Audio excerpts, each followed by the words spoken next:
And we're live with a very busy podcast.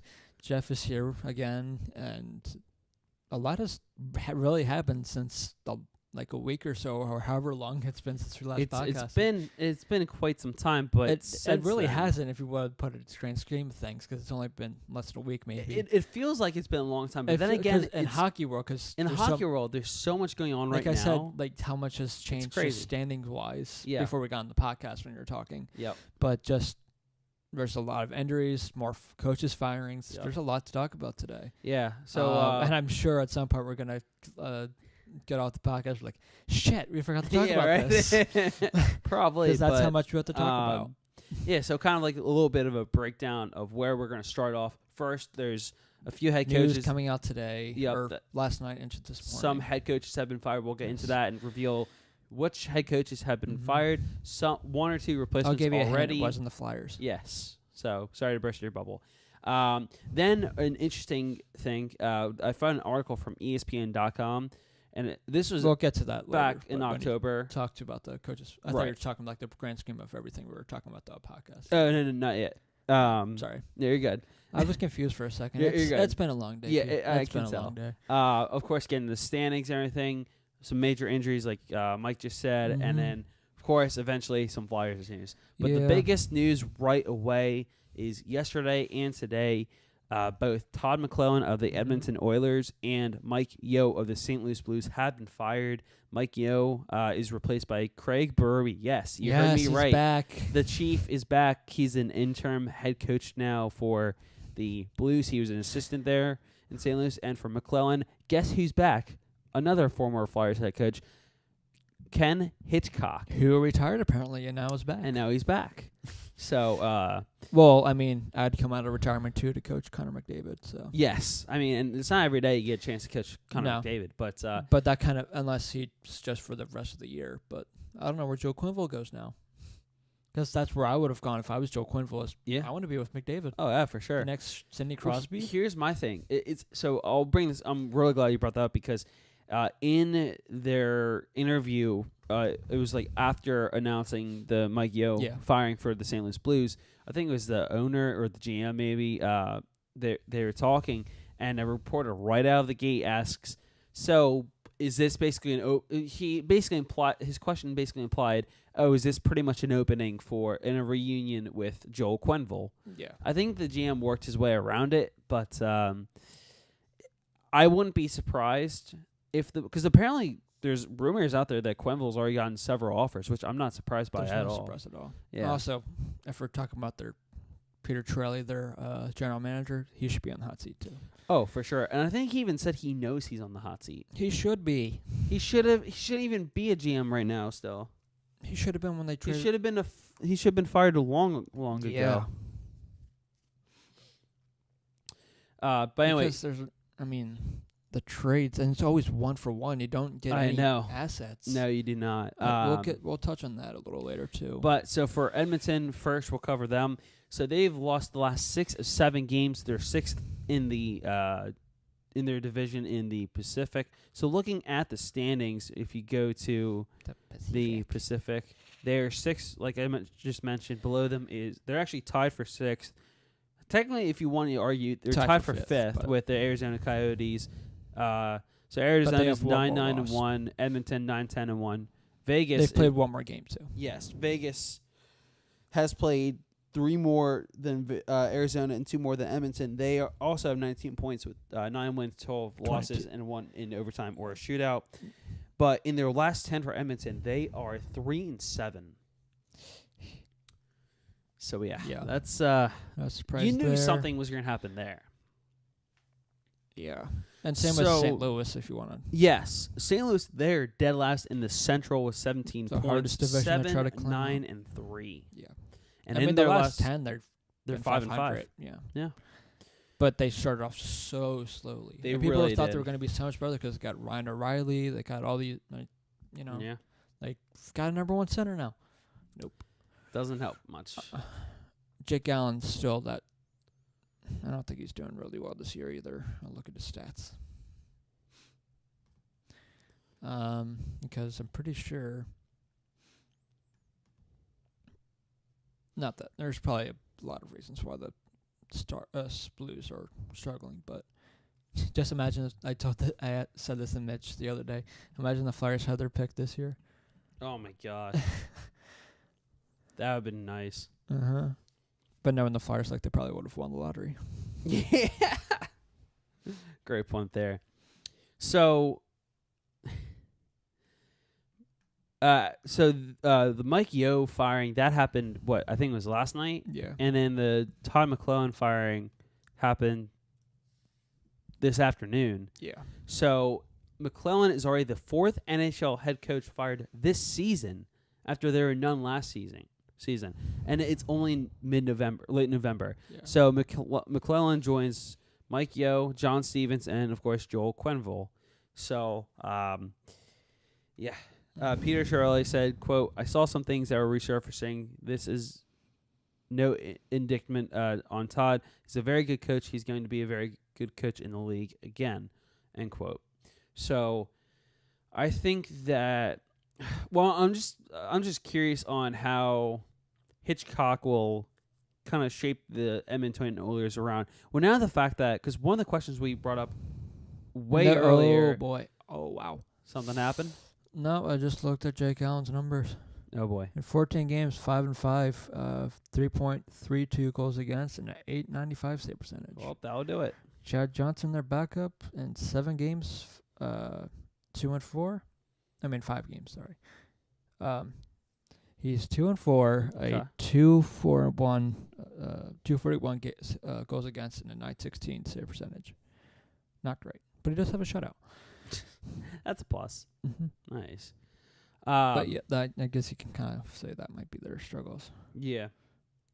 Brandon Chen has 10 points this season. That's There you 4 go. goals, 6 assists. Woo. Ryan O'Reilly leads the team in points with 23. Right behind him, Nice. Tarasenko with 16. 6 goals, 10 assists. But before we get back to St. Louis, because Sorry. there you go. Kind of. I wanted to see what his numbers were because I knew he wasn't doing well. So. Yeah, no, for sure. It is always good to bring that up. Yeah. But we can get more and kind of dive more into St. Louis in a little bit because something I did want to bring up just because I remember we talked about this. I think you even mentioned it in a previous podcast at least a few weeks ago. Something with it was either Edmonton or maybe it was L.A. Can they kind of climb out of this hole and get back to where they would prefer to be, of course? Oh, yeah. Well, both of them, you could say that. Right. So for now, with this firing for head coach Todd McLellan. Right, because I said would the firing kind of spark them to kind of make us... I guess it was LA. I think I said that about Chicago, too. I think I said about all the teams pretty much that were everyone. fired. So I guess the same question could easily be asked for both the Blues and the Oilers as McLellan is fired. So where does the team go from now? The Oilers probably have a better chance. One, because yeah. the Pacific isn't as hard as the Central is. Right. And if you look at also, the standings... Ken Hitchcock is a good coach. I mean, he did pretty well with the Stars. Yeah, he did. I mean, they're 5th now, the Stars, but... Right. He came out of retirement, he's coming back, and you've got Connor McDavid. He can kind of do well with the lines and put Connor McDavid with the right people. I guarantee you that's only... I still think Chiarelli is not doing well to build around Connor McDavid. No, he's not. At all. Not even close in the slightest. Because then, yeah. Because I think even Charlie O'Connor mentioned... The great Charlie O'Connor. Yes. I think we go to him for the most tweets we see. Probably. It was about because Travis Yost for... I'm trying to think. Yeah, so Travis Yost actually looks like for TSN mentioned that in Connor McDavid's 4th season, the Edmonton Oilers are staring down the barrel of a 3rd DNQ. Why? Largely because they're the most top-heavy team in the league. And then Charlie quoted that tweet and said, the fact that Edmonton last year had the world's best player deliver an MVP caliber season on entry-level... Big me. Yes. Connor McDavid's starting points. Yep. With 28. Just to let that soak in. He's starting points. Look where they are. Yeah. That's scary. Everyone around him is... It's so weird. Yeah. Everyone around him and points is the Avalanche have the first 2, Mikko Rantanen and McKinnon, then it's David. Then it's Mitch Marner. Wow. Marner is... Then it's Matt Duchene, then nice. Malkin, then Braden Point, then Morgan Riley, Bergeron, and then Pasternak. Yeah. But to finish the quote really quickly, an MVP caliber season on an entry-level cap hit, managed just 78 standing points anyway, and ownership said, yes, Peter Chiarelli, you can keep your job. It's probably the most mind-boggling hire/fire decision of the Tens. So, he makes a great point there, because the fact that Chiarelli still has his job, and you have Connor McDavid here. Yeah. Oh, here's one of the ones I was thinking of. Edmonton lucks into Connor McDavid, maybe the most dynamic and functionally fast player in NHL history. Chiarelli signs and trades for a ton of big and slow guys to fill roster around McDavid, and then when that doesn't work, hires most defensively oriented coach available. Mm-hmm. Perfect. That's gonna go well for you. Yeah. Oh yeah, that's what I want to see. So yeah, now I'm going back to cap friendly because what was the? I don't know what to do for Edmonton. I like the hiring for Hitchcock. Sure, he's a and good coach. Easily I understand. Oh yeah, for sure, and he's easily coming out of retirement like mostly right, because right you get a too, chance to coach McDavid. That's not even saying like he's a interim like Ruby is. He's automatically he the coach, automatically, which is why I'd say maybe if it's for past this, I don't know where. Joe Quenneville will go. Okay, that's what it was. Yeah, so McLellan, he was named head coach back in 2015 after 7 seasons with the Sharks as their head coach and 3 as an assistant with Detroit. Milan Lucic is getting paid $6 million a year. That's 2023, 2024. That's exactly why Peter Chiarelli should no longer be a GM. I mean, he did give Connor $12.5 million. I mean, he's great. He's only 21, and he earns the contract, but I still would have maybe given him a little less. He wanted to give him more, if I'm not mistaken. I think you're right, yeah. And then McDavid said, I don't want it that much. Yeah. Pretty humble. One, I think he said, because if you get that big of a contract, you have to be the best player. Yeah. I mean, he already has that, but he already has a healthy... What he was thinking with the bigger contract was, I have to prove that I'm worth this, and I... Exactly. Like I'm not worth that much. Right. And no, that makes perfect sense. For honestly, a 21-year-old to think about that, though, that's pretty remarkable. Because I'm pretty sure you and I would have done the same thing. Oh, yeah, it's like... more money. Sweet, all right. Cool. However, more, $20 million. $15 million? Oh, my God. Even $5 million for me sounds pretty great right now. Yeah, $6 million. I'll take Milan Lucic money. Yeah, right? But yeah, for McLellan, overall... Oh, that's another thing. Cam Talbot's $4.1 million. Yeah. Because I was talking about this with Mitch too, with who the Flyers could possibly go after goaltending Waskis or goaltending issues. But yeah, for McLellan, he's won 120. His record is 123, 119, and 24 in 4 seasons. He was a finalist, however, for the Jack Adams Award in 2016, 2017, after the Oilers finished 47, 26, and 9 with 103 points to reach the Stanley Cup Stanley Cup playoffs for the first time in 10 years. They lost to the Ducks in 7 games in the Western Conference semifinals, though, that year. You look puzzled. That was the year they traded Holloway. Yeah. Oh, that was because of McDavid. Yep. McDavid at that year had basically just as much, if not even more, points than the Oilers had. He does every year. I know, it's amazing. Like he does then more than half the teams in the league. Yeah. I don't know what's going on. I don't know, but anyway, for Hitchcock though, he's the 3rd winningest coach in NHL history. 823, 506, and 119, with also 88 ties in 22 seasons with the Dallas Stars, Philadelphia Flyers, Columbus Blue Jackets. Forgot he went there, and of course the St. Louis Blues. Behind Quenneville. They gave Ryan O'Reilly $7.5 million a year. Wow. That's the same amount they're paying to Vladimir Tarasenko. Wow, that's a little much. Because I just want to look at their whole thing too, because we're talking about them. And Jake Allen's getting paid for almost $4.5 million. Yeah, just below. Until 2021, 2022. If that was a little less, I would say maybe him, but he's not doing well, and I don't want to take that gamble because we already took the gamble with Elliott and Neuvert, and look at that's happening. But anyways, we'll get to that later. And now switching over to St. Louis really quickly before we kind of go into the ESPN article I found. So of course Mike Yeo was fired yesterday by the St. Louis Blues. The Blues is a weird one because you always think every year, because I think I said this a little earlier too, they're always a team that you think they're going to do well. They really and then are. They don't. Like last year, they were. I think it was one of the first times that they missed the playoffs in quite some time. Yeah. If not, it was maybe the second year, but it was at least one of the first. Mm-hmm. And they made it close, and they almost made the playoffs, but they didn't. But because all they had to do was beat the Colorado Avalanche. All the time, when they kept making the playoffs, they always played the Blackhawks. Yeah. And they were always classic each other. Series. It's amazing. I love watching these series.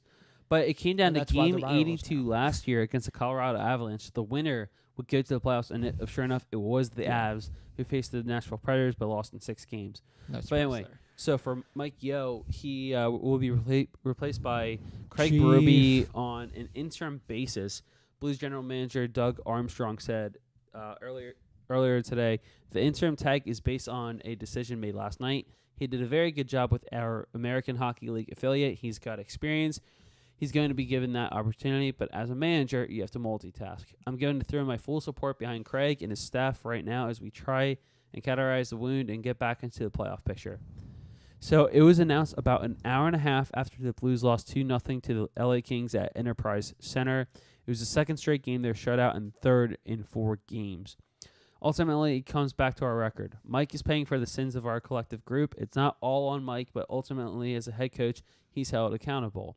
You never make these decisions in a vacuum or quickly, and it was something I felt and shared with ownership, and that was time to make a change to see what we can accomplish for the season. Mike Yeo, who's only 45, by the way, he went 73, 49, and 11 as St. Louis head coach after he replaced Hitchcock back in 2017 on February 1st.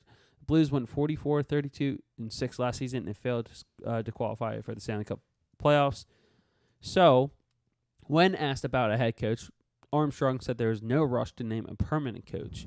But one of the things that I mentioned earlier before the podcast started to Mike is that right away in his press conference, someone asked Doug Armstrong, they didn't, the way they asked the question, they basically implied, does this mean now that you're going out and going to try to sign Joel Quenneville as head coach? But I think he worked his way around that question. Yes. I'm just looking at, San Antonio, their AHL. Okay. Last year they went 35, 31, and 10, and 80 points and just missed the playoffs. This year, if you're really saying Craig Berube did well with your AHL team, their AHL affiliate's not as doing that well either. Fun. Because they are last in the Central. San Antonio Rampage, their AHL affiliate. 17 games played, 5-12, 10 points. Nice. So, I mean, take that as what you will, St. Louis fans. If you believe what he says with Craig Berube doing well with their AHL team. The AHL team pretty much did what the NHL team did, just missed the playoffs. And this year's struggling. So... And we even saw in Philadelphia when he was the head coach, he made some questionable decisions. He did very, very much. So make sure that you don't ruin your goaltenders. Oh, well, that, and also just put Sean Couturier on the defensive zone. Oh, yes. Spot on. So, Ron O'Reilly, any other defensive forwards you've got on there, they're being in the defensive zone all the time. This is your warning. Yeah, just saying. Because when that was when they played the Rangers, right? Yes, in 2014. Yeah. Right, and they started Mason. Because that was when Mason came back and he was hurt, right? And then Emery had to start. That's it. Emery started the first 2 games or whatever in that series, or first couple games, because Mason was hurt. Because he was getting played a little too much. But I guess we're having the same problems now with Dave Haxel. But did he get to the ESPN article? Yes, I have it up right here. Okay. So, the article that I found, it's the NHL Hot Seat Index, checking in on all 31 NHL coaches. I like this idea of an article. So this, again, remind you, this is posted back on October 17th, And ESPN. 2018 by ESPN, by Greg Wyszynski. You have been warned. You have been warned because some of these don't make sense. No. We reviewed some of them before it started, and one of them does not make sense. But anyway, No. so... At least to us. At least to us, yes. So he has them listed in different categories. The first one, scorching, Todd McLellan. Well, turns out he was spot on because Todd McLellan was already fired, so we can move on. Heating up, Jeff Blashill of the Detroit Red Wings. I get where he comes with this. I'll tell you right now, unfortunately for Detroit fans, I know for a fact it won't happen. I know the GM likes him way too much. But I mean, I can kind of get it because they're 9-9-2. But at the same time, I agree. You weren't expecting them to do that well, and losing Centerberg this season, you're like, oh well, that's just going to. Here's the other thing. I have an inside source that works with Detroit. Ooh. I'm not naming him, but he did tell me this is like a year ago because I did ask about Detroit struggles. He said no matter what, don't expect Blashill to be fired. Because they're rebuilding. Yeah, not only that, but... That's what's going to happen when you're rebuilding. Yeah, no, not only that, but just because, again, the GM likes Blashill too much. I don't know why. It's like saying, is Guy Boucher going to be fired out of Ottawa? No. Yeah. Just because they're terrible doesn't mean you should fire him. Yeah. Decent coach. Yeah, exactly. I like Guy Boucher. He actually led the Tampa Bay Lightning to the 2011 Eastern Conference Finals. Yeah, that, and also he's done pretty well with the Ottawa. He has. He almost beat the Penguins. Yep, he was the closest team. Away. He was besides the Capitals because they went to overtime. Yes, but they were the closest with the Capitals. Yeah, they also went to Penguins. Overtime. You mean? As in almost beating the Penguins. Yeah. Because the Predators lost in 6. Yes. Yeah, those two were the closest to being the Penguins that year. Right. I mean, look at the team they had then. Look at them now, but still. Yeah. Next one. This one I get, but what? This one's tough. It's Bruce Boudreau of the Minnesota Wild. No, I don't. I get where you're coming at. Like the Wild are 12-7-2 with 26 points. The only reason why I can only say to mention, sorry, cut you off, is because he does great in the regular season. Yeah, but they falter in the playoffs. That's the only reason why his name's at the on end here. Of the season. Exactly, but so I think we can easily move on from Boudreau's name. Yeah, because Minnesota's a weird team. They are. They're old. They're an older team, but yet they're still so good. I know. Like, even think of Dubnyk. Dubnyk, people thought he was done. Yeah, because he had that weird... In Minnesota. Wait, was it Dubnyk or was someone else that had that weird, condition or something? It was someone else. Okay. It was another goalie they had. Yeah, I can't remember his name. Dubnyk Backstrom or whatever. Yeah. Dubnyk was in Edmonton before. Yes, that's right. And he didn't do great there, and then this kind of resurrected his career. I thought it was great. I love Devin Dubnyk. He's fantastic. Wasn't he a Vezina finalist? He was. And also... that's why I'm saying they're an older team. Yes. And they're great defensively, but I think to the end they kind of falter, and because they're older, it takes them a little. I don't know. The season's long, so the season is long, but also look at the division they're in. As good as you can say Minnesota is with Eric Stahl, that kind of returned his career around too going to Minnesota, and even like Mitch and I was told this Mitchell, I haven't heard Zach Parise's name since he went to Minnesota. Yeah, he's been... I think he's kind of been decent or good, but he's 34. When he was on the Devils, you heard him all the time. Oh, yeah. But then again, that's because for Parise... But both him and Suter wanted to go home and play in Minnesota. They're playing in Minnesota. Yeah. This year, Parise's doing great. 18 points in 20 games. Yeah. He's still a good player. Oh, yeah, he's great. Don't get me wrong. So... All right, last year... He dealt with a lot of injuries, I remember. He played in 42 games, only had 24 points. Right, because I think he missed the majority of the beginning of the season because of injury. Yeah, honestly, you make a good point, though. But since coming to Minnesota, he hasn't looked that great. His best year. I mean, like, don't get me wrong. He's looked good, but he hasn't looked great. Like I guess Minnesota would hope. Like literally, for example, because he was with the Devils for 7 years. Yeah. For one season in 2010-11, he only played 13 games. But anyway, ignore that. He has injury issues. Yes, everyone's gonna have injury issues. All right, in 5 of the 7 seasons, he's scored 60 or more points in New Jersey. The other seasons were 32 points in 81 games. That was his rookie year. And then 6 points in 13 games. That was injury-prone year, that big time that year, obviously. Since Minnesota, he's had this year so far 18, and he's already on pace to easily beat or to get past his points from last year. He had 24 in 42 games, again, due to injuries. In his first season with Minnesota, 38 points. 2016-17, 42 points. Then he's had 53 and 56. His best year was 62 in 2014-15. So again, he's put up decent, pretty good numbers, but nothing great. But even if you're thinking about this, like playoff-wise, if the playoffs started today, hypothetically, either way, the Wild either have to play. They're gonna have to play the Jets, or they're gonna have to play the Predators. Yep. Otherwise, it's not looking good. Yeah.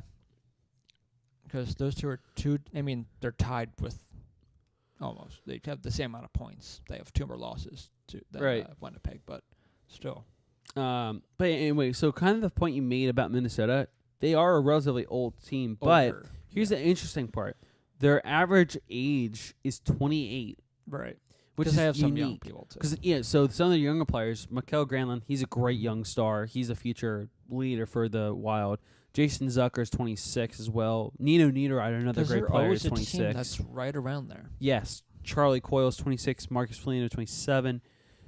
Joel Eriksson Ek, 21. I like Jordan Minnesota Greenway, too. 21. Because they're kind of like the JT Flyers. Brown, 28. They're like the Flyers recently too. They can't really get out of the first round. I agree. Because they always face some of the best teams. It's hard not to when you're playing the Central. I know. It really is. But yeah, so going on to the next one. This is at first it makes sense. I mean, I can get him being on there because the playoffs is right. the thing, but yeah. So moving on to this one, Buffalo Sabres, Phil Housley. Now I think there's no way it's happening because they're dominating. And if you don't believe me, look at the standings. They're 13-6-2. Yeah, 28 They've points. won 6 straight. They're ahead 7-2-1. They're ahead of the Bruins. In their last 10, they're ahead of the Bruins. They're a point behind Tampa Bay, 2 points behind Toronto. 2 points ahead of Montreal. Another surprise. Yeah. Not only that, but they were down 4-1 against the Penguins the other night, and they came back to win 5-4 in overtime. Yeah. Well, kind of the opposite of the Flyers. Yep. Also the Penguins kind of thing we'll get to, but we can kind of move on to the next one. Sorry, go ahead. Yes. I mean, did you have more thoughts on it? No, I'm just kind of thinking if you're looking playoff-wise, like, you know how the Atlantic's going to shape up. The 3. You know it's going to be. I know Buffalo's doing great now, but you know Boston's going to turn up. Oh yeah, for sure. You can't shut down that first line. No. I don't think Buffalo can shut down that first line. I don't think anyone can really. And look at no offense to Florida. Florida's better. But, I mean, you got Detroit and Ottawa and Montreal who's going to fall off too. Boston can beat all those teams. They still have to play them a bunch more times. Yeah, I agree. So they're looking not that I sharp, like of course. that. I would like to see the Bruins miss the playoffs, but it's not going to happen. No, definitely not. And it's weird because Halak's their starter now because Tuukka's struggling. Yeah. Well, to be fair, I know Tuukka was dealing with some family issues. True. I will say this. Yeah. If you're willing to trade him or get rid of him, the Flyers will gladly take him. Oh, yeah. His numbers have been average, but average is good compared to the Flyers standards. Yes. Moving on, Rick Tocchet of the Arizona Coyotes. This one... if it was last year, I would get If it was last year, sure. But so far this year, this is the best start they've had in years. Sure. And if you look at where he's a defensive-oriented coach, I'm sure. Yes. Because if you look at their PK, they're first in the PK. Yeah, they're 9-9-1. They're 5-4-1 in the last 10, but they're in 5th place and 2 points behind Anaheim, 3 behind Vancouver. Like we said, And 6 points out of in our first. last podcast about the Coyotes. They're an up-and-coming team at some point in the Pacific. Yeah. You can't really... I still think they're a sleeper team, but I still think you can't sleep on them in the next couple of years. Right. I think Tuckett's probably the best or better coach than they have to. And no offense to Arizona. No one else is going to be in Arizona. Because there's a lot of issues with Arizona themselves. Because they also, like the Islanders, have arena concerns. Because where are they playing next year? Who? Arizona. Their contract, their lease ends, I think, at their... Yeah. I think they might Great go back to question. Phoenix. There's been rumors they might move. Gotta wait and They're see. a weird team. They are. But next one. So for the next, we already discussed it Which because one are we? here we on? got We're on fired. 5 or 4? Which one that we've said so far on that? What do you mean? How many have we said on this? So far, well, we said McLellan, Blashill, Bidreau, Housley, Talk, so 5. Okay. So I was just gonna say, do you want to just do the 5 then? yeah, I mean, well, there's Or if there's one of them we can do easily. Mike Okay. Yeo, here he got fired. right. Lukewarm, they had Joel Quenville under this category, but obviously that's not Mhm. true because he got fired. Yeah, They have Randy Carlisle of the Ducks on here. I get it. The Ducks struggled at the beginning of the season. Yeah. That's when the article came out. I get it. Yeah. That's why he said. That's honestly, I'm gonna say why he said the names he said. Right. Because if you look at the schedule back in October, or the standings, not the schedule. Oof. Anaheim, I want to say, was 6th. Mm. Yeah, I so think Minnesota. might those have are been, pretty much. I think Minnesota might have even been 5th. Yeah, but yeah, those are pretty much Yeah, the main teams to discuss. In my the main own coaches. category, I would like to believe Haxtell's on the hot seat, or lukewarm to warm seat, They did have him on here, or at as- least Ian LaPerriere should be on the hot seat. Yes, I agree with that one. But for Haxtell, they have both him and I might throw Guy Boucher in the surprisingly comfortable I was gonna say section. when you said the Penguins in the back, you can't. They went back to back. No, their head coach and Mike Sullivan is in the section for basically seated on an ice block. Yeah. You can't- Also, yeah, obviously because they went back to back. Right. Here's the an interesting But at the thing same to time, we could say that bring about up. Peter Laviolette too. Yeah, because that here's came out of the nowhere. coaches that are on that section, basically seated on an ice block. Mike Babcock, of course. Obviously. Jared Bednar of the Avalanche. I think he's done a tremendous job Sure. shaping this team around. Bruce Cassidy's done fantastic. Mhm. John Cooper, absolutely superb. Claude Julien in Montreal's doing great. He is. They actually have him under the cool to the touch section.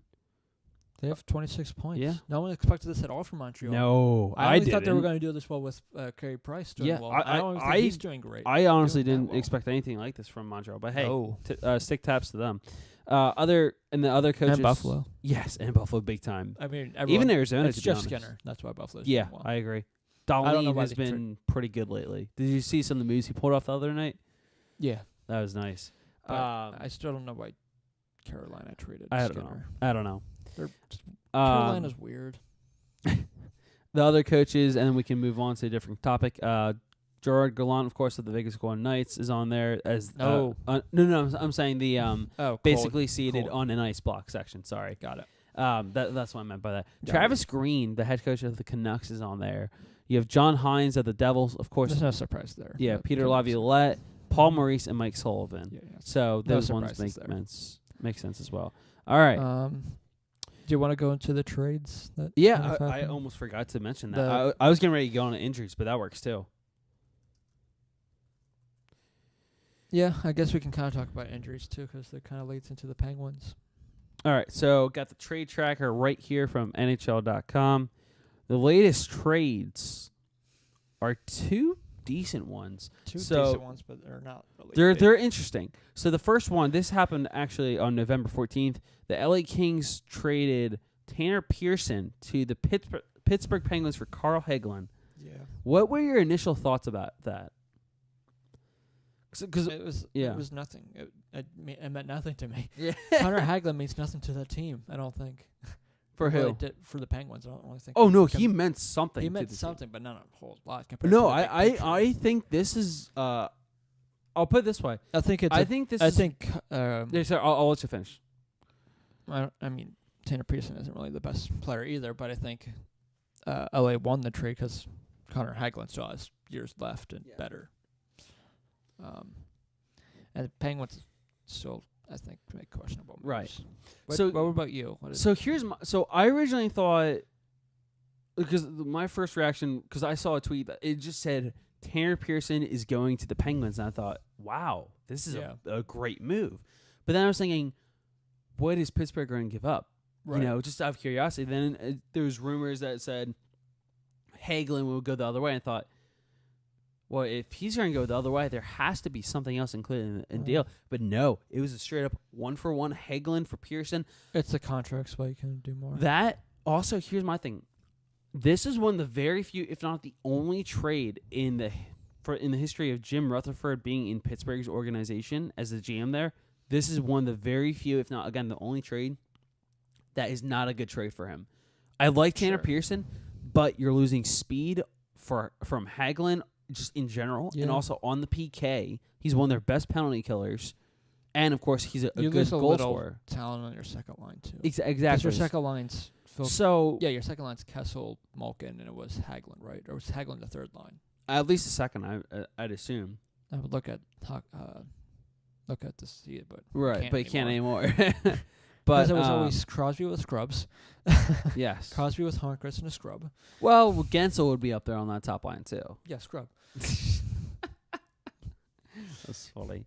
But anyway, so I wasn't a fan of this Hagelin trade, honestly. Yeah. I think Pittsburgh actually lost this trade. The Kings won this. You can look at it however you want. I just think the Kings won this trade. I think it helps the Kings more. It does help the Kings more. I don't know how. I mean, like I said. Because, again, the speed from Hagelin, he still got wheels, and the PK ability for him. They're starting to turn around a little. They're 7-12. That's 10 points behind Calgary. Yeah. And San Jose. They're 5-5 in the last 10. Yeah. LA. But either way, I kind of, it's still a unique trade. And Pittsburgh is... They're surprisingly very low in the standings. Very surprising. They're literally... Oh man, I got it out of the... Also, the other trade was Ryan Strome for Ryan Spooner. Yes. The Ryans were traded for Ryan. The Rangers made a 1-for-1 trade. Weird because they never do 1-for-1 trades. No. That's a joke. What was your reaction for this one? Edmonton does it again. I mean, Strome doesn't do that much for that team anyways. I mean, they traded Strome for Eberle for Strome, and then they just traded him away.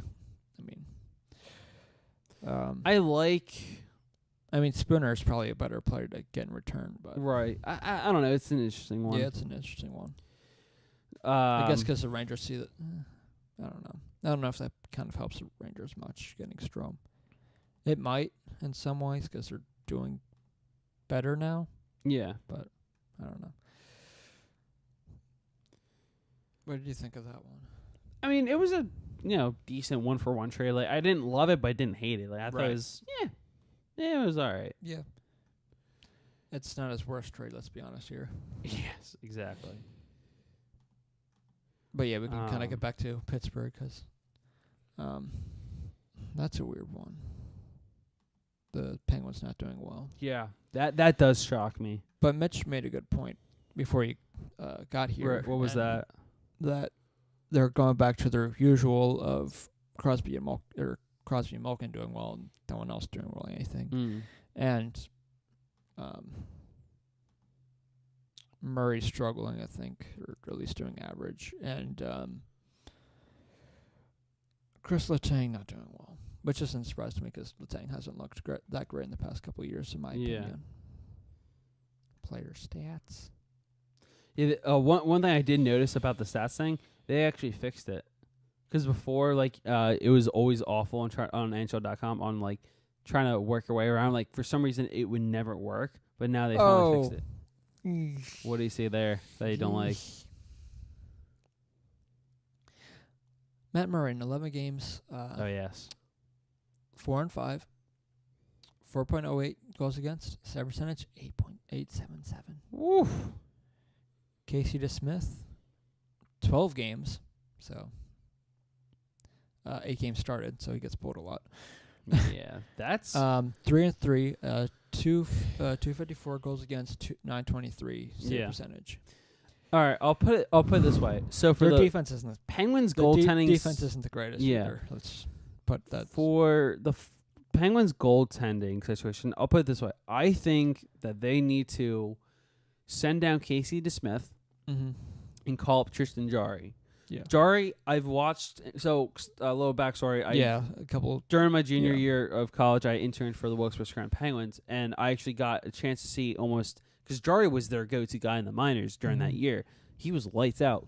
Don't get me wrong, DeSmith was good, but Jarry was much better. So it surprises me that Jarry's not up unless the Penguins think that he needs more work. Yeah, I don't know. Yeah.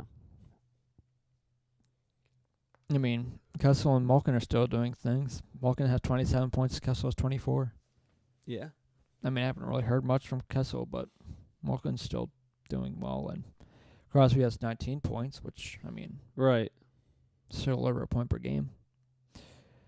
For him, he's only played in 16 games.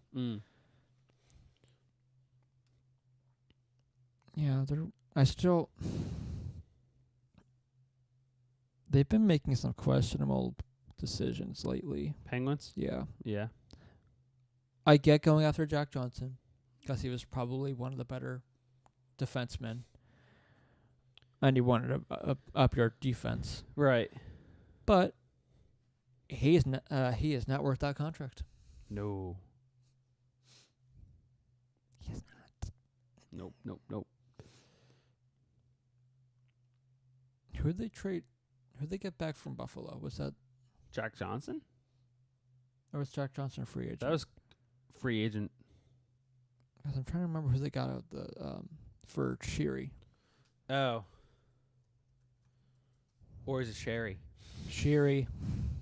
It's Can't change your name after a couple seasons. That's a rule. all right. So one thing they did was that trade. It was the Sabres acquired Connor Sherry or Sheary, whatever it is, Matt Hunwick. and Matt Hunwick in a trade with Pittsburgh for a conditional 2019 conditional 4th round pick that could improve to a 3rd round pick. In move that frees up $5.5 million of cap space under their salary cap. Before that was just a cap situation. Oh yeah, that's what it was. That was a cap thing. They get rid of Sheary's contract so they can get the money to Jack Johnson. Yes, That's what it was. that makes sense now. Not that Sheary was anything special, because once again, Crosby makes scrubs look good. Kensel and Sheary included. Love it. I don't think Kensel's a good player. Take him off the team. I'll let you know. Actually, let's see. What's Sheary doing in Buffalo? It's Sheary, not Sherry. We got off a little tangent there, but because that is true. Crosby makes everyone he's with better. That's why they're able to put some 4th line scrub with him, and then he's fine. Yeah. But you get what I'm saying, though, right? Right, that makes sense. And she has 11.6 goals and 5 assists for Sheary. Okay. Michael has 24 points. Jeff Skinner, 22, 14 goals, 8 assists. Skins? Yeah. That a boy. Wow. Sam Reinhart, 2 goals, 12 assists. I love Jeff Skinner. He's the man. Yeah. I kind of wish the Flyers would have traded for him. I agree. Not that it really matters because you got to see... JVR. Well, not that. I meant because he would have been for... Oh, yeah, that. You got JVR, but you also got to see what's his name at center, too. Not that Skinner's a winger or a center, but... Patrick? Still. No, Rupstov. Yes. Not Rupstov. What? Ugh. Are you okay there? No. You're confusing me now.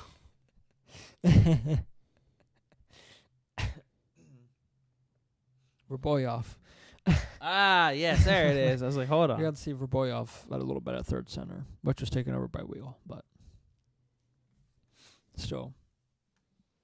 It's good. It was good to kind of see him there, see what they did. But I guess we can kind of move on because I don't know what else there's to really say about the Penguins besides. Yeah.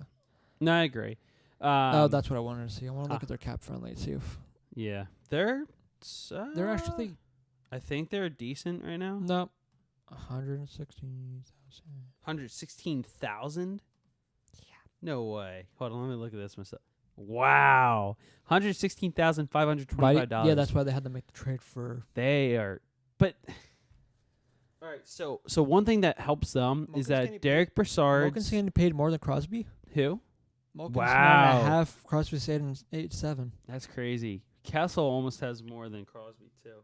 Not as much. My bad. But he's up there though. Because I wanted to see if they start there. falling off and they start trading pieces away. I was going to look at them like I looked at the Kings if their contracts are too big that they couldn't. Okay, well here's a big thing, and here's the thing. Justin Schultz, he's on the IR. Oh yeah. And his contract's $5.5 million. Matt Collins also on the IR too, but he's 42. That's only 650,000. Yeah, or sorry. Yeah, Collins on the IR, but Schultz is on the long-term IR. Right. So there's a bigger difference, but Matt Murray's only a little less. Yeah. So for the million. Penguins, they have a bunch of contracts coming up at the end of the year, but it's so small, it won't make a dent. But yeah, the only ones that really make a dent is Derek Brassard's $3 million contract. As much as a good player he will be for them, they gotta let him go so they can get cap space back. Who? Derek Brassard. Yeah. Same thing with Riley Shahan. I get it. That's a great depth move for both of them, but he's $2.1 million. It's not a whole lot of cap space, but you need that cap space right now. They need to let both of those players go for $5.1 million. They can still wait a couple years. Zach, I mean, I don't think here's the other thing, though. Zach Aston Reese, he's going to get a long contract. He's going to get a pretty big contract. Give Gensel a couple years, too. Well, the one thing I was looking at was Murray. Oh, Gensel. RFA 2020, 2021. Oh, man. Both, yeah. The Penguins, they're... I'm very curious to see how Jim Rutherford handles this offseason now, because they got to make enough room. That's what... Yeah, and they tried clearing up some more with... what's his name trading away? Or Hagelin? Hagelin, yeah. Yeah. They ended up retaining $625,000. Yeah. 600. What was it? Where are the Kings? No, sorry, $250,000 on that. Pacific. LA. There they are. Yeah. But here's the thing, though. I'm so curious to see how Jim Rutherford. Okay, that's why they were able to trade him. Carl Hagelin's $3.75 million, and he's a free agent this offseason. So that helps. But also some of that's taken off. I don't know if that was already taken off, the 375 from what it was before, or if that was... What's Pearson's? Oh, okay. So basically, it's like they shed no contract. Yeah, because Pearson is $3.75 million. But he's for longer. Yes. Oh, man, this is crazy. Wow. So, it's honestly, wow. I love this because I've been wondering for years how Pittsburgh's been able to hand out all these lengthy, long-term contracts, and now it's finally coming back to haunt them. Like the Blackhawks. I was going to catch up to them. It is now. It did for the Blackhawks. Look what they're doing. Yeah, and they're basically, right now, they're in a big rebuild mode. For Pittsburgh. Pittsburgh's still most likely going to make the playoffs. Oh, yeah, no, don't get me wrong. I still think Pittsburgh's going to make the playoffs. Blackhawks are not. No, I agree with that. You knew that when they fired Joe Quenneville. Yes. The moment they did that, I'm like, nope, goodbye. But, oh man, this is crazy because, all right, well, let me put it this way. So I can talk about this for a long time. I know you actually. can. We do this every. No, podcast. I know, but it's just because it's interesting on how. Because besides Chicago, it's weird how it's interesting to see how teams like that they get to that. Because we talked about that with LA. Because LA had a small cap issue too, which is why they kind of had to do cap for cap, pretty much. I know. Contract. Wait, so Malkin, his contract's 9.5. Crosby, 8.7 mil. Kessel, 6.8. Letang, 7.25. Hornquist, 5.3. Brian Rust 3.5, Pearson 3.75, Matt Murray 3.75. Gensel, his Dumoulin, contract expires at the 4.1. end of the year. He's about to get a Olimata, big time 4.08. contract. Zach Aston Reese, he's going to get. As we said before, Justin Schultz, yes, 5.5. yes. But Zach Aston Reese and Jake Gensel are both going to get pretty good contracts because Gensel is going to get a better contract more than Aston Reese. But Aston Reese, I would expect Gensel a 5-year contract. I mean, Aston Reese maybe at least a 3 or 4. He's still done it. It's not great cap at all. But I feel like a lot of these guys, you can just let them go. Like you did with Sherry. I think you could probably do the same thing. Brian Dumoulin, 4.1. I think you can do the same thing with Gensel that you did with Sherry. Olimata, 4.08. Jack Johnson, 3.25. Jamie Alexiak, even 2.13. I think you can kind of put anyone with Crosby and you'll be fine. Yeah. But oh my gosh. Because you can. Wow, they have some major cap issues. I didn't realize it was this bad. It's this bad, but if you look at some of their better players, they're signed for a long period of time. I know, and that's literally Crosby signed till 2024, 2025. Malkin, his contract expires in 2022, 2023. Same thing with Phil Kessel. And Chris Letang. And Olimata and Brian Rust. Yeah. That year is going to be terrible for them. Yes. No, because they're going to... Actually, maybe not. Malkin's 32, so 2022, 2023. It's 2018 now, almost 19. He's going to be at least 35, 36. Yeah. So he's not going to get a big contract then. No. I think... I don't know. Okay, all right, I know this happens more in football than in hockey, but for the Pittsburgh's sake, do you see them, some of the better players like Malkin and maybe Kessel, taking a pay cut to help the team out? I don't know if that's a thing. I don't even know if that is a thing. I think that's a player safety or a player. NHLPA. I don't think they can do that. Which is, I honestly don't know. I was just wondering, but because I know players. I know that's a thing that's going to come up for the NFL for the next time they go to arbitration or whatever, is contract issues and that thing of players taking cuts to stand under the cap. Oh my gosh. This is unbelievable. You're just happy because it's the Penguins. Maybe. Not necessarily, but I'm trying to be unbiased here. It's so hard. You say that, but you're really excited. You keep dancing over there. They don't need to know that. Crosby's even going to be older when his contract, because Crosby's 31. Oh, this is 2024. After 2024, 2025. It's just unbelievable how this can happen to a great franchise like Pittsburgh. Look, I get it. It can happen. It happened to Chicago. Look where they are now. But it makes you think maybe this is kind of the similar. I don't know what the issues were back when they won back-to-back in the 90s. Yeah. Maybe that was a similar issue they're going to have for the next couple of years.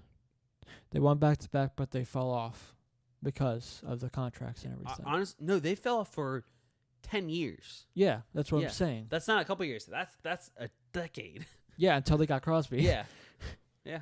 Well, Crosby. Yeah. Crosby, Malkin, Fleury. Yes.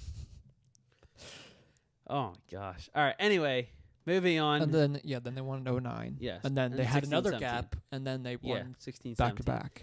All right. Because I feel like, I mean, their GM's probably going to do a better job, but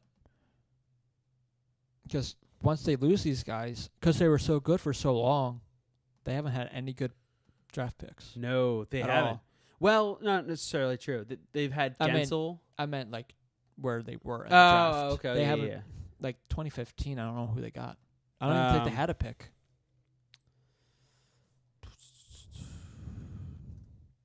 Let me look up really quickly, just because I'm very curious.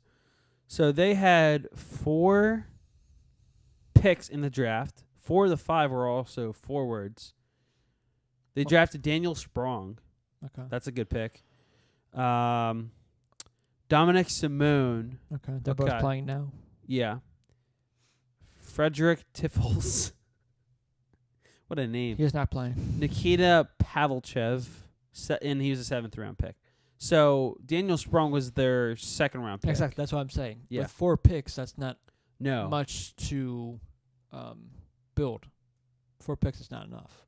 All right, I want to go back. Then that's probably just as much as they got in their back-to-back. All right, Because that was right before, maybe, I want to say. Here's a better way to look at this. I'm on Hockey DB right now, and I'm looking at their draft classes in the previous years. Some of their players. All right. Okay. I'll put it this way. They did have a great pick in 2014, but they traded him in part of the Phil Kessel deal. Kasperi Kapanen. And he's fitting great with the Leafs. He's dominating. That's what the Penguins did. Like the Rangers, they always traded. Yeah. So their prospect isn't the greatest. But 2013, they drafted Tristan Jarry and Jake Gensel that year. Yeah. That's what I found it weird because 2012, great point here. Derek Pouliot, he's already traded. He's in who's Alex Vancouver. Who? Who's Alex Diorio? Yeah, I don't know. They have him signed until 2021, 2022. All right. But here's the thing, though. You make a great point with St. Louis. Or not St. Louis. The Rangers trading guys just like Pittsburgh. Because Pouliot, he's in Vancouver. Mata, they still have. Teddy Bluger, I saw him in the minors, good player. Oscar Sundqvist, he was a good player, but he's with the Blues now. Matt Murray's there. So their first 5 picks. And look what the Rangers had to do this past offseason in the last trade deadline. They exactly. had to trade a bunch. They traded Step on the offseason before. Not only that, but they traded their captain in McDonough, they traded JT Miller. They were older, and their contracts and everything, so they had to chip those away. Yeah. But in 2012, they had 5 great picks. 2 of them they traded. One's in the minors, and 2 are in the NHL. Ooh. I didn't even see this until just now. What's it has that? nothing to do with hockey, but the Phillies are announced today. They will have retirement ceremonies next season for Jimmy Rollins, Chase Utley, and Ryan Howard. I did see that. I am most excited for Chase Utley. Oh, I am too. I'm going to try to get to that game if I can. Chase is the man. Mm-hmm. I'm naming my future dog Chase, by the way. No surprise there. Hey, leave me out of this. But yeah, it's weird because where's the Flyers? I'll compare it, because the Flyers $7.5 million, a little more than $7.5 million. I mean, Ron Hextall's done great with some of his contracts. It's going to be interesting what he does the next couple of years. Yeah. This offseason especially. Look at the people who are free agents. Konechny, Provorov. They're both going to get good Sanheim. contracts. He's going to get a decent contract. Yeah. Simmons, they're going to probably let walk. Yori, all right, I'll put it this way. I think they would, if they were going to get rid of Wayne Simmons, depending on where the team's at by the trade deadline, it's either that or you sign him and then you trade him. Because there's no way. He's going to want $8 million. No, I get that. But here's my thing. There's no way, as someone like Ron Hextall, as smart of a person and GM he is, there's no way he's going to let Wayne Simmons walk. Sure, it's $8 million, but he's going to trade him at some point probably. He's not going to let him walk. That's the thing. That he's 30 right now, and the best hockey is right now. Every year is going to slowly start to default. We saw last year what happened with him. He got injured a lot. Yeah. Even at training camp, he was injured. Sure. He's still a good player to have, and he still will be for a couple years. But Hextall's going to want him for shorter. Yeah. And I don't know if someone's going to want that. The only reason... Or maybe he's like one of these guys who are like, you know what? I've made enough money playing that I don't care about the contract. Right. I want to stay in Philadelphia. And I feel like for someone like Simmons, that would be his mentality. Mm-hmm. You know, because he's been with Philly for quite a long time now. He was an assistant captain maybe his second or third season. Or alternate. He came quickly to becoming that alternate. Getting there because I remember... It was after Timonen. Yes. That was 2014 then. Yeah. But yeah, still. Exactly. That's 2 years after we got him. Holy crap. That's right. Or wow. 2 or 3. 2 or 3. No. That 2014, 2015, because that was the year the Blackhawks won the Cup, and Kimo lifted the Cup, and I was happy for Kimo. Wayne Simmons and Couturier, both alternates. I love that, though. Mm-hmm. I'm just honestly, it's been long overdue since Coots got the A. Yeah, but I think Hextall was waiting for him to produce, and that's right. I agree. Made him have it. Anyway, all right. So But getting getting back to the Simmons, if you want to get back to the Simmons thing, he still has good. That's why I would say maybe the Flyers have been very generous to him. yes, no, The Flyers extremely. know his value and everything and see what he brings. But even after this season in 2020, 2021, you have Patrick and Lindblom and Haig. Wow. Lyon again. Raffles this season as well. Morin's 2021, 2022. Mm-hmm. Frost 2021, 2022. Same with Ripstov, Ratcliffe. They haven't really showed much yet. Robiev is not next off season, but the off season after. Right. 2020, 2021 is Robiev.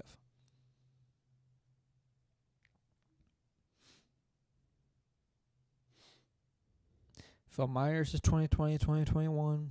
Same with Friedman. They've both been well.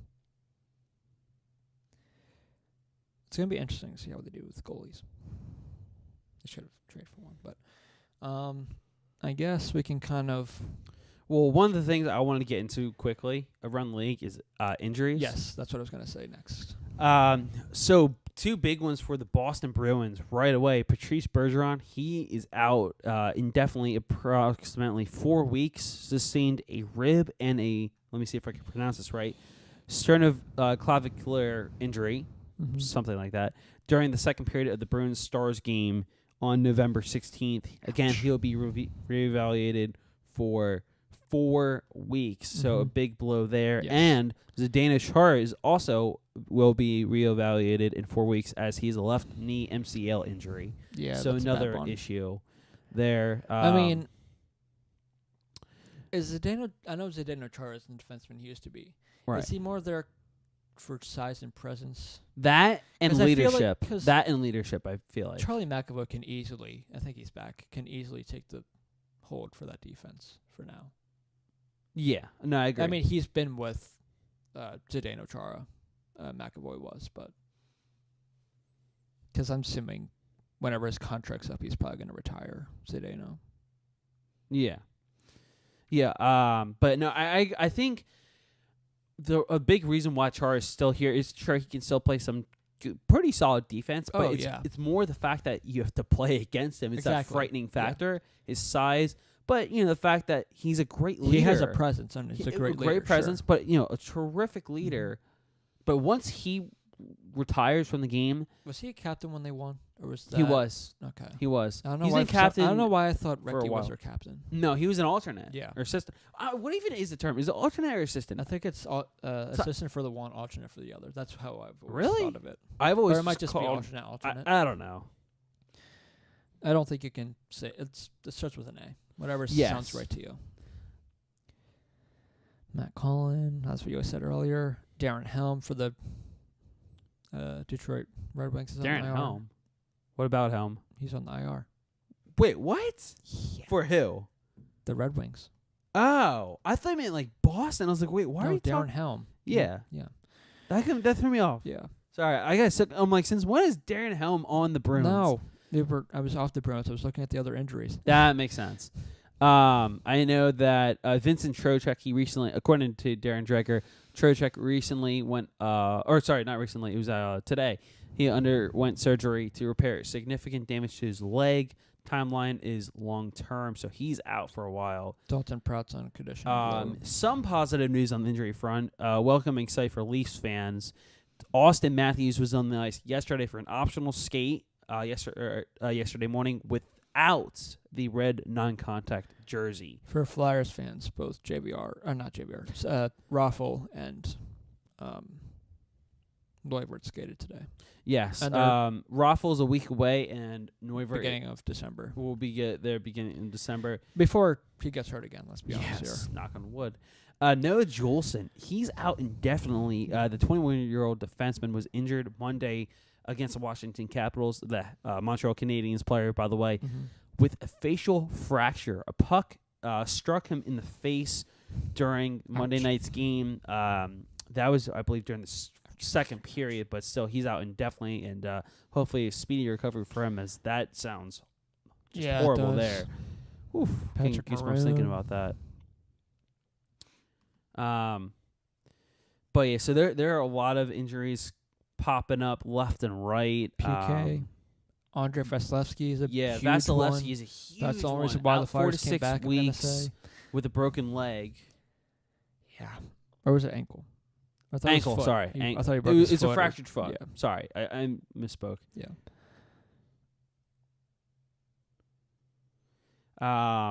And then Andrew Crosby Ladd's out is for the still not Islanders. back from what I remember hearing. No, he's not.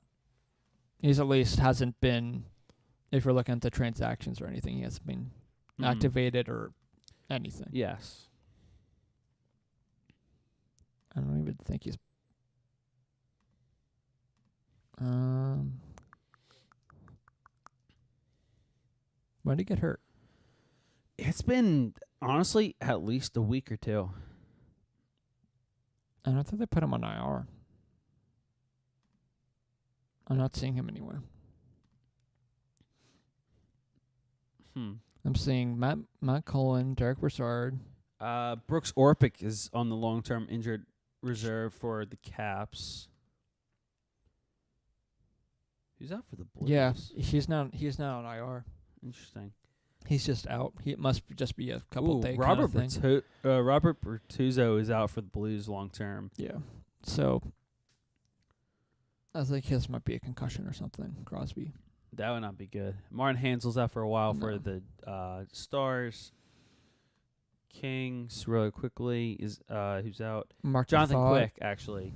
Oh, but news about Quick. I did see this somewhere.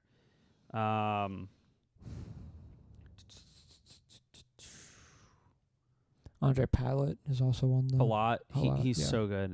That's He's on still IR hurting. too. Jimmy, John Gibson had the flu the other night and missed the game. Hampus Lindholm had a lower body injury and missed the other night as well for the Anaheim Ducks.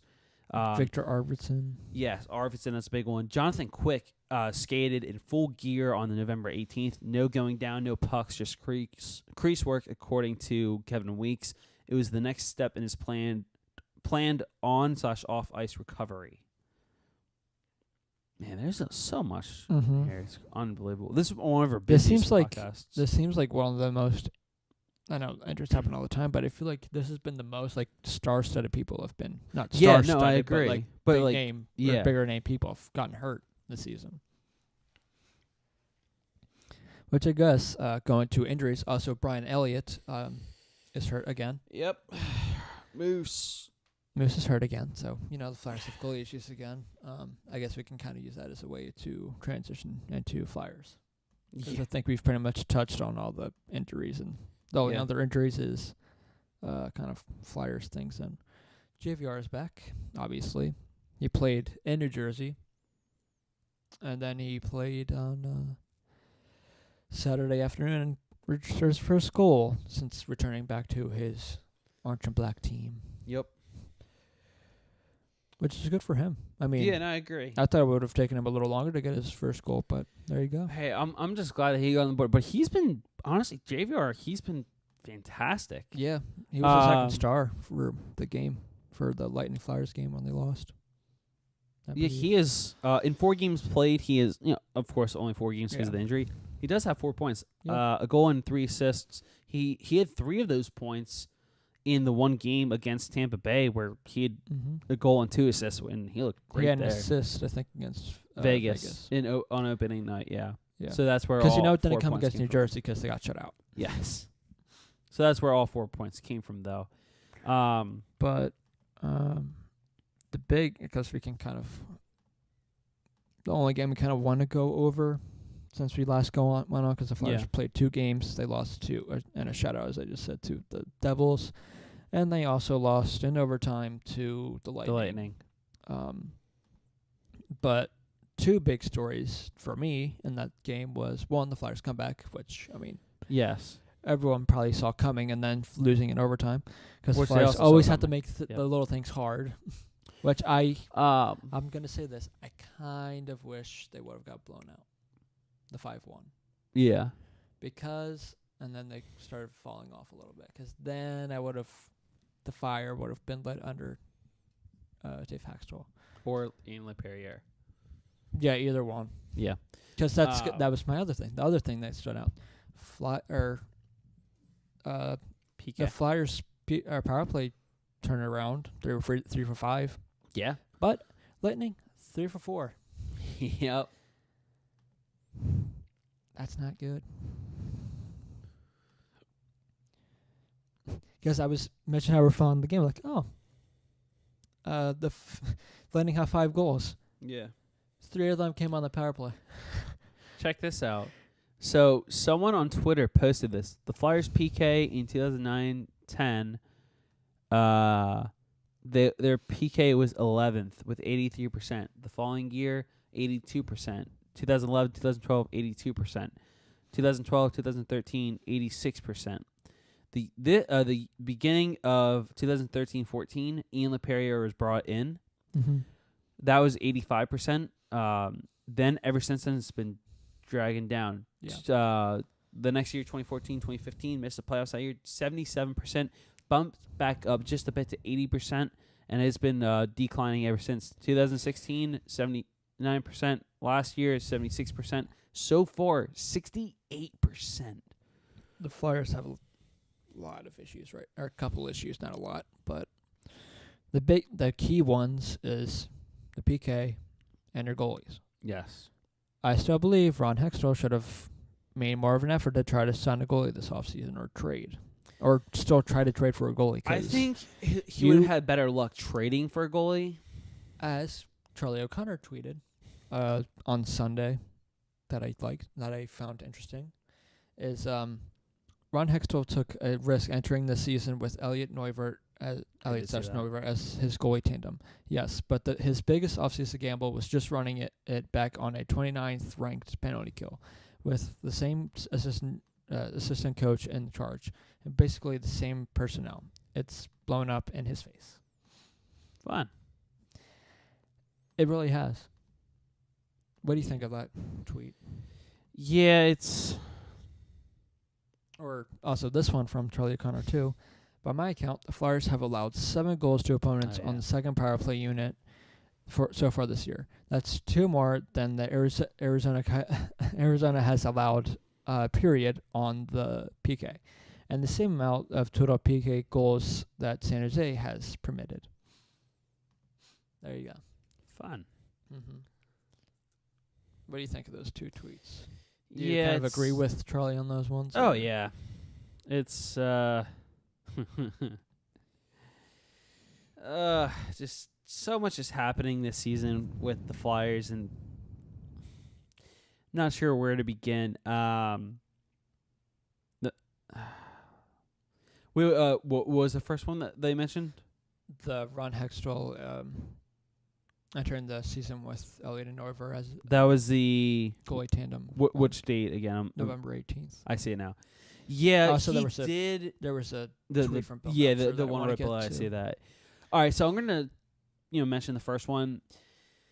He kind of did take a rather big risk, but they're both injury-prone goalies. Yes, but here's the other thing though. Their contracts both expire at the end of this year. Mm-hmm. I know one of them is going to be walking regardless. I don't know who that is. I'm assuming it would be Neuvert, but at some point, the only reason Brian Elliott is here for right now, and I hate to say this, but it's the truth. Yeah, or either of them actually is time for Carter Hart to come up, even Felix Sandstrom to come up, or Alex Hart right now is kind of. I mean, he's still young. Yes. In his first professional year. Yes, he's still kind of struggling. Yeah, but. I mean, hey, kind of thought that it's a learning process, and again, also he came from professional first year after being in juniors. Yes, and that's a big first step. I still think they might be another year. He might be another year or 2, which is why I want to be. Why I thought maybe trade for Rene, do a 2-year contract thing, or even try to trade for Anderson out of Ottawa, because you do 2 years there, 1 year. Or the next 1 year you have Carter Hart as the backup. Yeah, and that way it's. I would give him. I feel like Craig Anderson would be a good coach. I agree. He's been in the league for quite a while. Cause sure, I'll put it this way. So for Craig Anderson was the big reason for why Ottawa went so far. Oh yeah, 1 year. huge. Not only that, but Eric Carlson. Well, yeah, obviously, but him too. But yeah, no, He was on his head all He season. was. I felt so bad for the guy. I don't think he might have been a Vezina finalist, but I'm not sure. At some point, I think he's been a Vezina finalist more than once, actually. I was going to say that year, but I'm not sure if he was. Oh, that not. year. No, that was a different year. Oh wow, they have a Vezina finalist. Oh my gosh, this is pretty wild. A voting thing year by year. HockeyGoalies.org. This is wild. All right, so does Anderson, it have who the finals were? Huh? Finalists were and the winner of it, or just this is the finals. It not only the finalists, but it has like everyone in contention. Like literally, look at this. This thing's wild. Oh, cool. Yeah. So it's like an entire graph. So anyway, in 2012, 2013, Anderson was fourth in voting for the no, that's what it Vezina. Because that was 15, 16. No, or was it 15, 16? No. 16, 17. Sorry, He was not. It was Bobrovsky, yeah. Holtby, and Price were the main voters. And Bobrovsky won that one. I think maybe it was just around the playoff times. He's kind of turned it around. But no, and that's fair. Like he did do well. Yeah. Pecorino won it last past year. Yeah. But really quickly though about the Flyers, there was a pretty interesting stat that happened in the Flyers Tampa Bay game because they were down 5-1, and they scored 4 goals. The other thing. That was they scored 4 goals out of that game. in under 10 minutes. They actually scored 4 goals in roughly 8 minutes. So, because one of the things, I saw that and I was like, that has to be a record. Turns out that is 2 of those were on power play. Yeah, and the other 2 were 5-on-5. That's pretty good. But Dave Isaac, because the NHL actually, this is a mistake on their part. They tweeted out that the Flyers were the first team in NHL history to rally from a 4-goal deficit in the final 10 minutes of regulation to tie the game.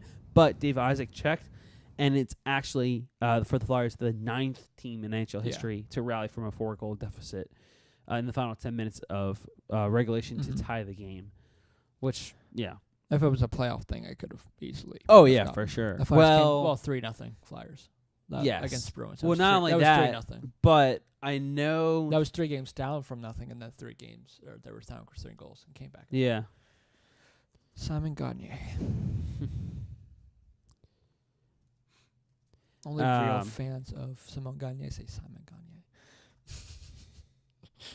But because I just want to bring up this really quickly because that wouldn't not if you did mention that it would have been the largest comeback for a playoff game, that actually would not be. And the only reason I know this is because the Miracle. The Flyers against Bruins wasn't no. Oh no! I'm saying like if the Tampa Bay Flyers thing happened, that still wouldn't be the record because the largest comeback in NHL playoff history, down 5-0, is the Miracle on Manchester between the LA Kings and the Edmonton Oilers. The Kings were down 5-0 against the Oilers. They and then they went on to win the game 6-5 in overtime. So that is the largest deficit. But the Flyers are the Flyers, so they lost. Yes. Anyway. But they have to make it so hard on you. Yeah. Oh, man. But that's where my other tweet that I have up from Bill Meltzer that also came out Sunday. What was that one? A couple days ago. It's he said, I think the Flyers power play will be fine. The drop before yesterday, Saturday afternoon, lasted longer than I thought it would. But and the big picture, it will be okay. And at 5-on-5, Flyers are 6th in goals scored. It's not offensive side that concerns me in big picture. Rather, it's PK, goalie play, and Team D. I agree. Especially now, goaltending, because you're relying on Cal Pickard and Alex Lyon. Yeah. At least for 2 weeks or so, or however long they get Neuver back. And then he'll get hurt 2 days later. But that's not the best goalie team. Because what he has You kind of agree with that too, right? Like, it's not an offensive problem. That's kind of what I was going to say with that the Flyers comeback. Most of that comeback was, look at the Flyers' skill offensively. They still have this skill. JVR had 3 points in that game. Look at the people who scored. Konechny twice, Couturier, Simmons. Those are the guys who you're going to put out there to try to win. Yep. And also, it was the first power play unit. Well, not the Travis Konechny first goal on the PK. Or power And play. that was a snipe. And I think the reason why there was such a drought for the power play unit was, for some reason, whenever the Flyers power play is struggling, Haxtell really likes taking multiple guys off the first line. That he does. I'd stick with the usual of Giroux, Ghost, Voracek, and Couturier.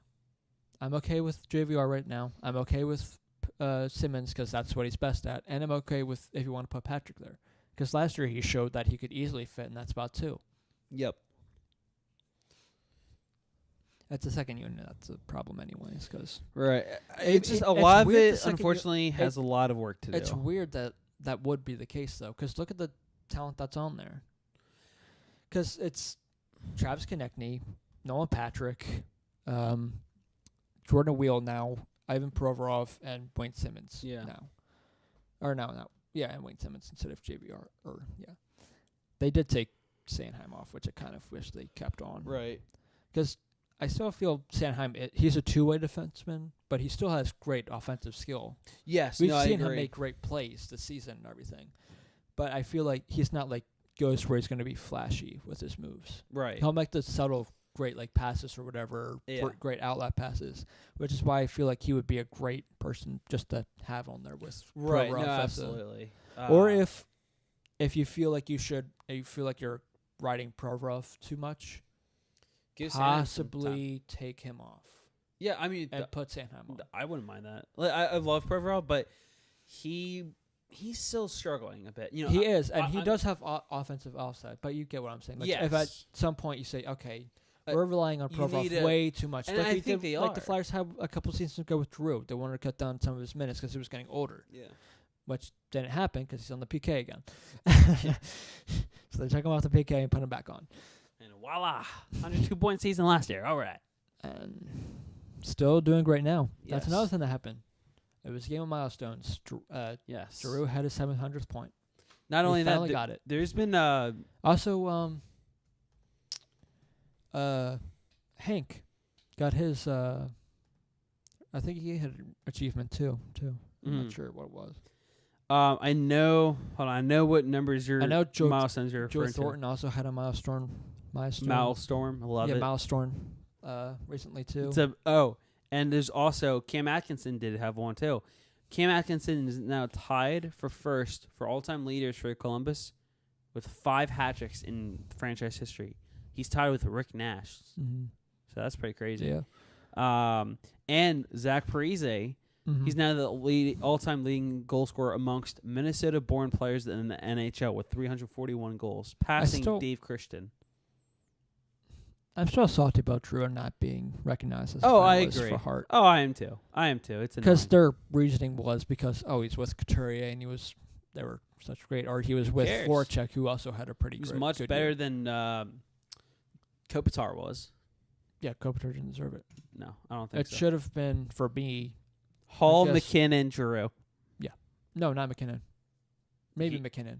Maybe McKinnon, Giroux, and Hall definitely deserved McDavid. it. All right, McDavid, yeah. I can say that. McDavid. Anyway, I would have probably made McDavid win it. For how poorly that team did and how well he means a lot to that team. Oh. He means the world to that team. That's what that trophy means. Yeah.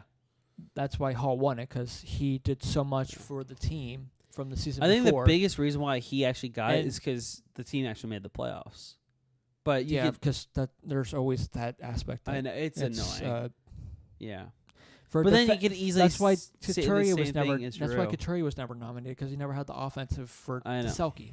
I don't know. Even though it's for offensive defensemen, they didn't have the offense for it. Yeah, but anyway, Couturier's finally getting recognized, and it's about time. I agree. And also another milestone, JVR had his 200th career game as a Flyer. Yep. Man, so much. Again, it's just so much that was happening. Oh, Do you think they should trade for a goalie? depending on who the goalie is, most likely. And well, here's the bigger thing. Because the best goalie out there you can probably assess is probably Mason. But Mason's not going to want to come back. No, and I know the Flyers probably don't want him to come back No, either. and it's only for a short time, and then Mason's not going to want it. Yes, Mr. Jeffrey in the All back. right, thank you. All right, so here's where I'm at Kevin. right now. Here's where I'm at right now. With the NHL trade deadline coming up. Hi, Kevin. Oh I'm my- your biggest fan. You're the worst. All right, the trade deadline is 2-3 months away. yeah. Hold on. No, I don't want the trade tracker. Let me get it. Is it bad that I kind of think I have a better There we go. faith in the Flyers wing with Lyon in net than Pickard? No, not at all. I actually like Lyon. I like Lyon too, but you'd think, well, Pickard has more experience, but Yeah. Yep. All right. All right. Key dates here. February 25th. Wow, that's relatively early. Here? Okay, this is big actually. So the NHL trade deadline for this upcoming for this season is February 25th, and it's of course 3 p.m. still. But I just realized that. I'll check that in a second. The Flyers, they will have one more chance to prove what they have just before that date, because on February 23rd, just 2 days before that deadline, they play their last game against the Pittsburgh Penguins before the deadline. So, is that the outdoor game? that's the outdoor game against the Penguins. So, put it this way, where, you could honestly see some of the Flyers' last games, depending on the players, some of their last games as a member of the Flyers, because just 2 days later, that's the NHL trade deadline. And that's on a Monday, and I'm mad because I'm going to be working. Yeah. I don't want. That's the one day I don't want to work. Because every year I watch. Oh, that's what I did last year. I remember this. Last year I classed during the middle of the NHL trade deadline. I can't help myself. I think I ended up watching the deadline on a live feed from my laptop while I had class. Mm-hmm. I think one of my classes even got canceled that day, which I was so happy with. And I don't get off till 5. Darn it. Yeah. Oh, well. Well, I'll figure it out when I get there. Anyway. Just keep a tab open. Yeah, right? Because what? You're working in like an office setting, right? Yeah. Do you get a cubicle? That, I I assumed when you went for the interview, No, you kind of walked through like the I office did. or whatever. I'm trying to picture it now. Yes and no. It's not necessarily a cubicle. It's I was just going to say, because I'm assuming you can bring your laptop. yeah. And as long as you're still doing work things on it, as long as you have I'm You're assuming such you a could. bad influence. I I'm love not it. about the influence, because if you have, you're going to have it open anyways for music for something, right? Possibly. Well, I'll figure it out. Anyway, This kid. I know. What can I say? Speaking I find about the kids. I find the loopholes. Yes, you know. Speaking about kids, though, right now, let's go over the early favorites for the Calder Trophy.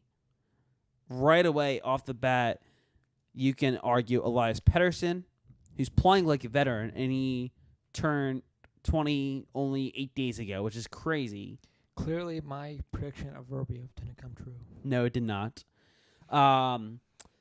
There's also Miro Heiskanen was second in the vote, because there's actually a panel of 17 NHL.com writers voted for the winner of the Calder Trophy after the first quarter of the season. The consensus, I can't talk today, was that Pettersson will be the first Swedish-born player to be named top rookie since Gabriel Landeskog in 2012. He received 85 points in 17 first-place votes. Heiskanen was second for the Dallas Stars with 45 points. Sabres defenseman Rasmus Dahlin, the number one overall pick in this past year's draft, with 27 points. Brett Howden for the Rangers, actually, was fourth, 22 points. And Brady Tkachuk, fifth, with 17 points. What do you think of the standings? Do you think those are accurate, or where would you switch people?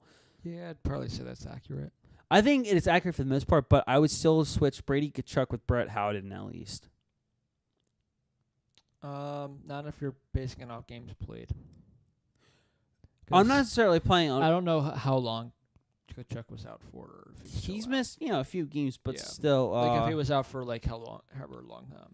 Right. Bergeron was They last have year. Oscar Lindblom on this list with 6 points. I get it. I get that. Yeah.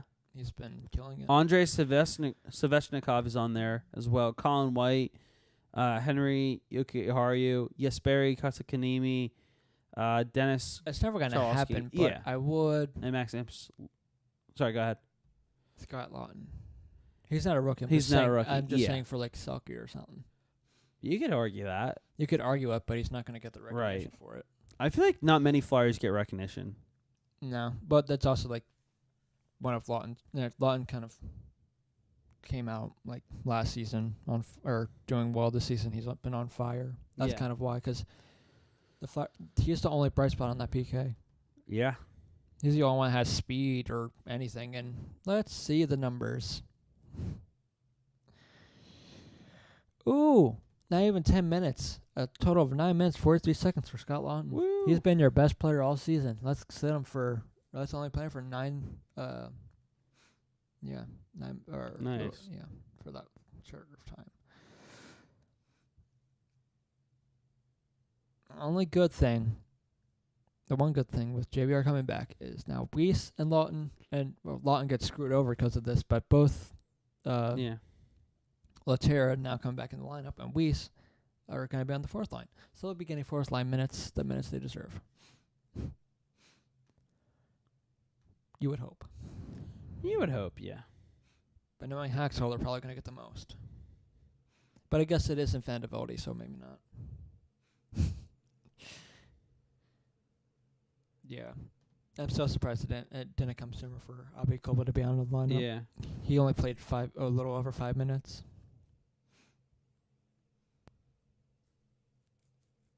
Wow. McDonald only played 14 minutes. Wow. It's pretty shocking. Uh-huh.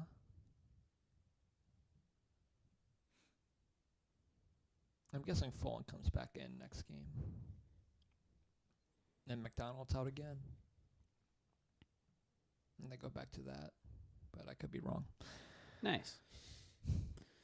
All right. Is there anything else we want to talk about before we... Oh, yes. Go ahead. Our predictions for the rest of the month. Or at least for the rest of November. Absolutely. There's 4 more games. Are we sticking with our predictions? Hold on. Let me bring up the schedule. So far... we started off on we started about fire. great. We are on fire. I think we were perfect. We were right on. We were perfect. We were right on Chicago and Arizona and L.A. and San Jose and Florida. We said we'd lose to Florida and Florida. Yeah, and we were wrong against New Jersey, obviously, and Tampa Bay. And I still want to say you said that we no, lost. I remember. I think I said we would have won in overtime, not lost. Because I remember we specifically saying we would have won that game. we were easily going to lose so that game. Anyway, so for my predictions, I had, let's see here, LA yes, San Jose yes, meaning the ones I got correct. Both Arizona games yes, Chicago. No, I thought we were doing it from the homestand. Remember? Oh yeah. I thought we did the whole month, but I guess not. No, we started from the whole. Okay, so anyway, I'm 2-2. I lied. 3-2 on the homestand. Yeah, so no. Yeah, no, I definitely felt like we did the whole 3 month. and 2. We did do the whole month. Yeah. Because I said we. All right, so in that case, I want to say I'm 6-2 then. Yeah, because I remember we said the 9 games. I said we'd or so. lose to Buffalo, and we'd win against the Rangers and Ottawa, and we'd lose in overtime to Toronto. Yeah, because there was a lot of games we covered. I think it was just these 7 games we were talking about, right? Mostly, but I think we can. Wait, no, sorry, 8 games. 8 games. Yeah, 8. Because I said they would have. That still sounds right. I don't know what we said, but anyway, because I think honestly I'm 6-2 for that, which is pretty crazy. Because I got the first 6 right, then I got New Jersey and Tampa wrong. I forgot what you said for that whole part. I said 5-2-2. Okay. Then I think I said like, Actually, no. 5-3-1. Yeah, and then I Because they think didn't say the Flyers would lose in and I think I overtime. said like 6-2-1 or 6-1-1 or something like that. Anyway, though, Because for some reason the Flyers can't beat Buffalo anymore, no, especially in Buffalo. They right, and especially the fact that do Buffalo's anything. been doing great. So let's even kick when it off. Buffalo was struggling, they couldn't beat. Yeah, no, I remember that. So them. so you have the game tomorrow night, 7:30 at Buffalo. The Thanksgiving showdown. Well, sorry, that's what they call it though. But it's really the Black Friday game for the Flyers. 1:00 against the Rangers at home. Then they go immediately to Toronto the next day against Toronto. They're wearing their black jerseys that game, aren't they? Yes, they are. It's an afternoon game. Yes, they are. And then they close out the month, November 27th against the Ottawa Senators at home. So they go away, home to close out the month of November. Yeah, so they go. All right. To close out the month, what is their record? 2-1-1. Who are they beating? Who are they losing to? Losing to Buffalo, winning against the Rangers in Ottawa, and they're going to lose in overtime or shootout. Sorry, I'm going to say to Toronto. Okay. Because I feel that game's going to be very high scoring. I feel like there's so many things that you say typically. There's one, it's either going to go shootout, and the other thing I say a lot, it's going to be a high scoring game, and unfortunately.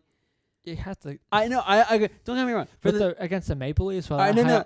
Don't get me wrong. I agree. The Toronto game, I think you'll be right, but it's just funny because typically I always say you that, do say that, but it doesn't happen. I feel bad. Just like how you say Raffle's going to have a breaking year, and guess what? He's been injured. Yeah.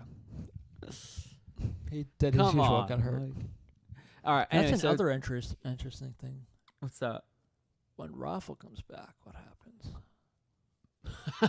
You haven't even thought about that. That's another day. I'm for guessing another discussion. it's going to be Laterra. Yeah. If Laterra was out for when JVR came back and Abakubo was still in the lineup, that's probably what it's going to be. All right. So you said 2-1-1. I will say.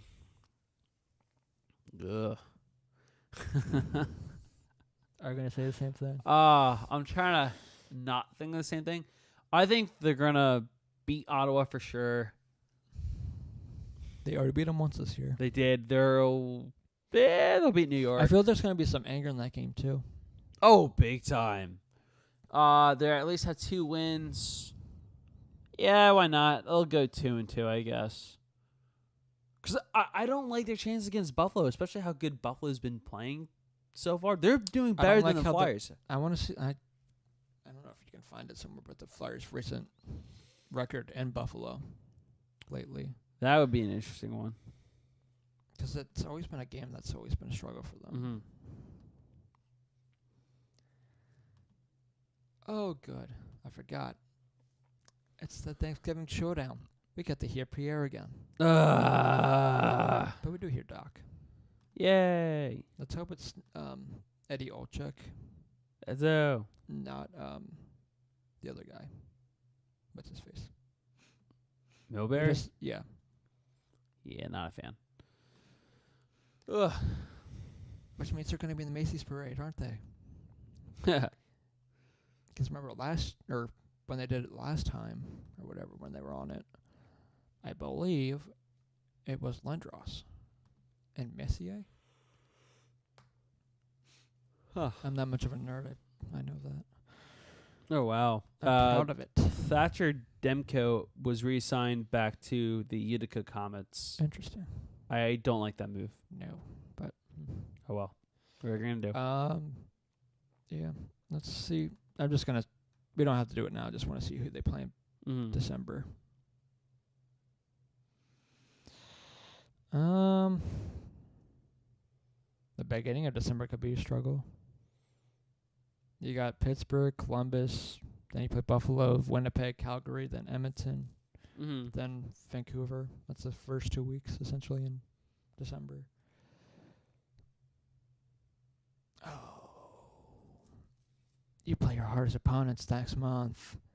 You play Winnipeg, you play Nashville, you play Tampa Bay again, and Tampa Bay. You play Pittsburgh. Nice. But Then it's home away after this little thing away against Pittsburgh, and that's such a long break. That is. Because after Pittsburgh, they don't play again until that Thursday at home, and then it's another long. It's another Western road trip. Yay! Winnipeg, Calgary, Edmonton, Vancouver. Joy. 10, 9, and 8. Awesome. Anyway, all right, let's wrap this up before we lose our minds We anymore. already did. Yeah, you're right. We did when we said we wanted to do a podcast. Yeah. All right, so Flyers, Sabres tomorrow night at 7:30 in Buffalo. I say the Flyers lose 4-1. Ouch. Who's scoring the lone goal for Philly?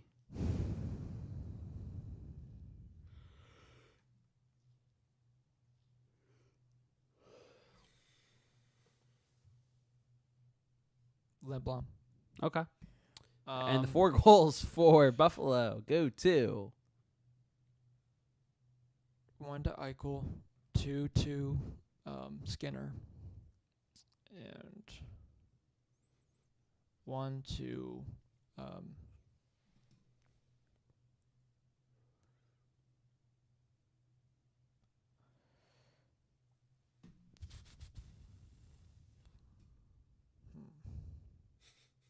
Reinhardt. Okay. I couldn't think of his name.